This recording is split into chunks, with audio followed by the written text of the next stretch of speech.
का भजन करने लगे। दिनों दिन श्री भरत जी महाराज की भक्ति भगवान में बढ़ने लगी। लेकिन कहते हैं महाराज सावधानी हटी और दुर्घटना घटी। एक हरिणी थी, गर्भवती थी, वो जल पीने के लिए आई। उसी जल में श्री भरत जी महाराज कंठ तक जल में खड़े होकर के और भगवान का जाप भजन कर रहे थे, माला का जाप कर रहे थे। शेर ने उस हिरणी को देखा, शेर उसको खाने दौड़ा और हिरणी बेचारी डर के मारे पानी में कूद गई। सर्दियों के दिन थे और पार तो हुई, और पार होते ही सर्दी की वजह से कुछ उसमें जो उसके गर्भ में जो हिरण का बच्चा था, उस प्रसव की पीड़ा से वो इतनी कष्ट हुआ कि शरीर छोड़ दिया, मर गई। जो बच्चा था उसका वो पानी में बहने लगा। भरत जी महाराज माला जाप कर ही रहे थे, माला को बगल में रख करके गए, थोड़े थोड़े उस हिरण के बच्चे को उठाया। सर्दियों के दिन थे तो आग जलाई, तपाया, गाय का दूध लेकर के आए, उसको पिलाया।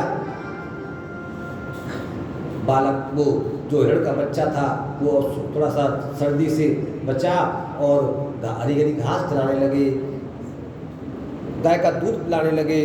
अब देखो अच्छी बात है, जीवों पर दया करनी चाहिए।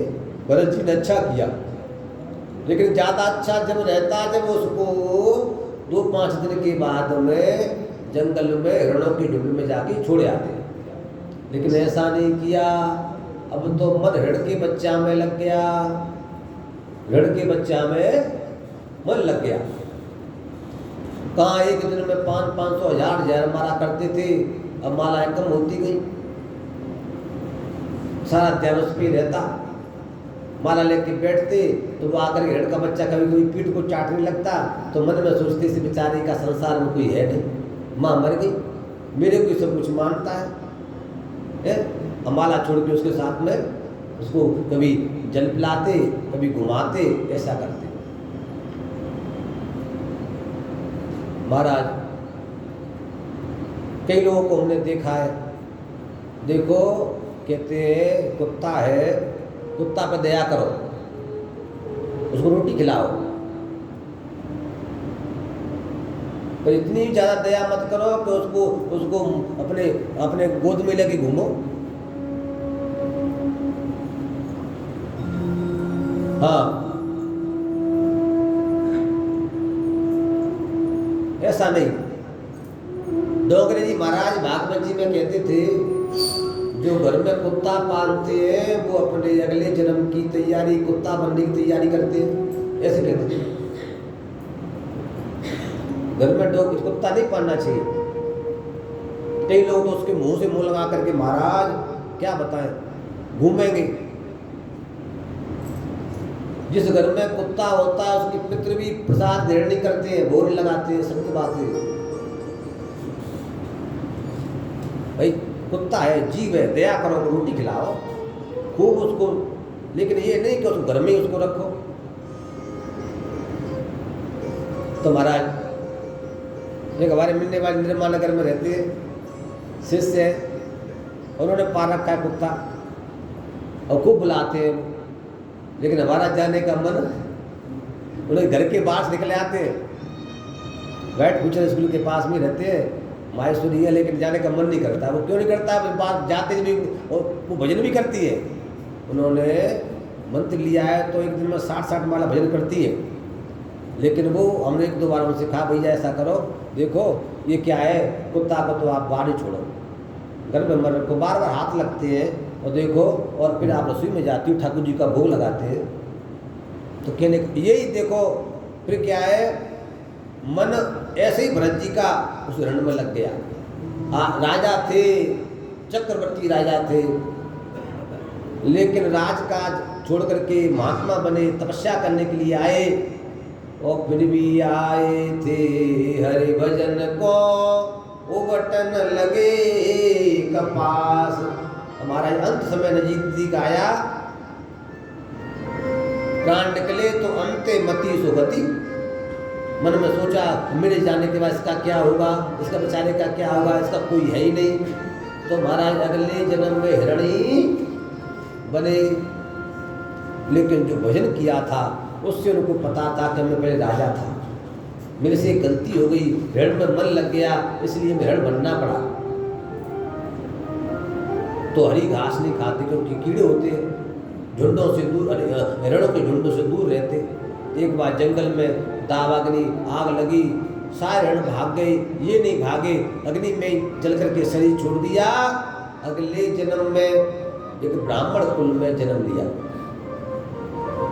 उनको याद सब था भजन की वजह से कि मैं राजा था, फिर हिरण बना, अब ब्राह्मण कुल में जन्म लिया है। इनके जो पिताजी थे बड़े ज्योतिषी थे, वो सच्ची भविष्यवाणी करते थे। तो जब भरत जी उनके हुए तो उन्होंने कुंडली बनाई और देखा ये तो बहुत बड़ा विद्वान होगा, ये तो भगवान का बहुत बड़ा भक्त होगा, बड़ा ज्ञानी होगा। अब 5 साल के भरत जी हुए तो पिता ने कहा, बेटा तुमने ब्राह्मण कुल में जन्म लिया है तो गायत्री मंत्र का जाप करो। लेकिन ये बोलना जानते थे, जान बूझ करके बोलते नहीं थे, गूंगे बने रहते थे, कुछ नहीं बोलते थे। इनके पिताजी ने कहा, आज तक कभी मेरी ज्योतिष फैल नहीं हुई, जिसकी कुंडली मैंने देखी सटीक फलादेश निकला, ये तो बिल्कुल जड़ है, कुछ बोलता ही नहीं है, बिल्कुल नहीं बोलता है, इसलिए इनका नाम रख दिया जड़ भरत। क्या रखा? जड़ भरत। अब महाराज घर में पिताजी माताजी थे तब तो सब ठीक था, लेकिन माता पिता चले गए, भैया भाभीियों का राज हुआ। अब कुछ काम ये करते नहीं थे, तो इनकी भाभीियों ने कहा, देखो ये सारा दिन घर में बैठा रहता है, कुछ काम भी नहीं करता है, कोई काम तो करवाओ। भाभीियाँ अपने पतियों को तो खूब पकवान, फल, घी आदि खिलाती थी, खूब दूध, लेकिन भरत जी को क्या करती, जो भाइयों को झूठा हुआ वो बचता था वो ही डाल देती। भरत जी उसको ही प्रेम से पाते। अब तो महाराज, लेकिन उनके जो भाई थे वो सब दुबले पतले थे, भरत जी को अष्ट पुष्ट थे। क्योंकि आपने कभी देखा होगा पहाड़ों पे जो पेड़ होते हैं, कभी कभी उन पेड़ों पे चारों कौन पानी देने जाता है, लेकिन वो भी हरे भरे, वो भगवान के भरोसे रहते हैं। तुलसी बिरवा बाग का सींचत ही मुरझाए, और राम भरोसे जो रहे पर्वत पर हर जाए। कि चाह गई चिंता नसी मन भावे परवाह, और जिसको कुछ नहीं चाहिए वो ही सहसा।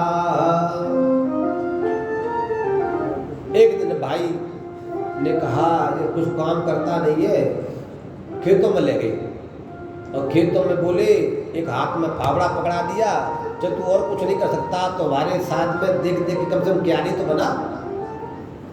भरत जी ने मन में सोचा, आज मैंने सीधी क्यारी बना दी तो भैया रोजाना हाथ में फावड़ा पकड़ा देंगे, इसलिए जानबूझ कर भरत जी उल्टी टेढ़ी मेढ़ी क्यारी। भाइयों ने कहा, तू कोई काम का नहीं है, केवल खाने का बर्तन है, चल तू एक काम कर भाई, तू काम नहीं कर सकता तो देख बगल में अपने खेत में एक पकी फसल है, तो तेरे को उस पर मचान बना देते हैं, उस पर तू बैठा बैठा और कुछ नहीं कर सकता, तो जब पक्षी आवे तो बैठा बैठा कम से कम पीपा बजा देना, कम से कम पक्षियों को भगा देना, ये तो तू कर ही सकता है। और बोलते तो थे ही नहीं है, मचान पे बिठा दिया, एक हाथ में डंडा दे दिया, एक में पीपा। अब महाराज पक्षियों का झुंड आया, तो बगल वाले खेत में